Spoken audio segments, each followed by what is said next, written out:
एक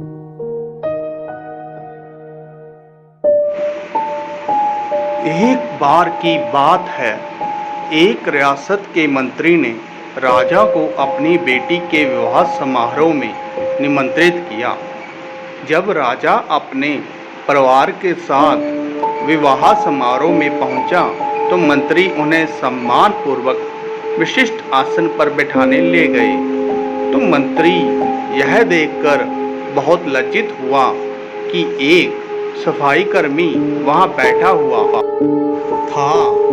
उसने सफाई कर्मी को सभी के सामने वहां से उठा फेंका और उसे बहुत डांटा।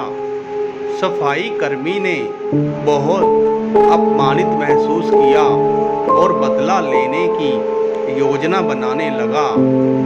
अगले दिन जब वह राजा का कक्ष साफ कर रहा था, तभी वह जानबूझकर बड़बड़ाया, राजा कितने नादान हैं, उन्हें यह पता ही नहीं कि रानी और मंत्री के बीच क्या चल रहा है। राजा आधी नींद में था। यह क्या बकवास कर रहे हो? उसने पूछा। महाराज, मैं पूरी रात सो नहीं पाया, मैं तो नींद में बड़बड़ा रहा था। सफाई कर्मी जवाब में बोला। हालांकि उसकी बात सुनकर राजा के मन में संदेह के बीज पड़ गए थे।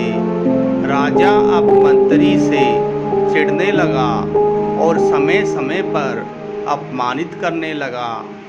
एक दिन तो उसने द्वारपालों से यह तक कह दिया कि वे मंत्री को महल में घुसने ही ना दें। मंत्री राजा के व्यवहार से बहुत चकित था, लेकिन कुछ विचार करने के बाद उसे समझ में आ गया कि सफाई कर्मी ही उसके लिए जिम्मेदार हो सकता है। मैंने उसका अपमान किया था और वह उसी का बदला ले रहा है। अब मुझे उसे दोबारा प्रसन्न करना होगा, तभी वह राजा की निगाह में मेरा सम्मान दोबारा दिला सकता है। मंत्री ने सोचा। एक दिन उसने सफाई कर्मी को अपने घर भोजन पर आने का निमंत्रण दिया और कहा, मेरे दोस्त, मुझे क्षमा कर दो, मैंने तुम्हारा अपमान किया था। मुझे गलती का एहसास हो गया है। इन सुंदर कपड़ों को उपहार के रूप में ग्रहण करो। चलो मेरे साथ भोजन करो। सफाई कर्मी प्रसन्न हो गया। वह सोचने लगा, मंत्री तो अच्छा आदमी है, मैंने ही उस दिन गलती कर दी थी।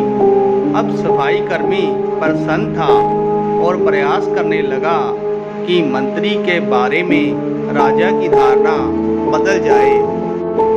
एक बार जब वह राजा के कक्ष में गया, तो राजा सो रहा था। वह बड़बड़ाने लगा, अरे, राजा का तो दासी के साथ प्रेम संबंध है, बड़ी लज्जा की बात है। राजा ने उसका बड़बड़ाना सुना तो उठकर बैठ गया। राजा ने सफाई कर्मी को बहुत डांटा। सफाई कर्मी बोला, क्षमा कर दें महाराज, मैं पूरी रात सो नहीं पाया, इसलिए दिन में ही नींद में बड़बड़ा रहा था। राजा को अपनी गलती समझ में आ गई। इस तरह की अफवाह के चक्कर में आकर उसने अपने बहुत अच्छे सलाहकार की अनदेखी शुरू कर दी थी। राजा ने मंत्री को बुलाया और दोनों फिर से मित्र बन गए।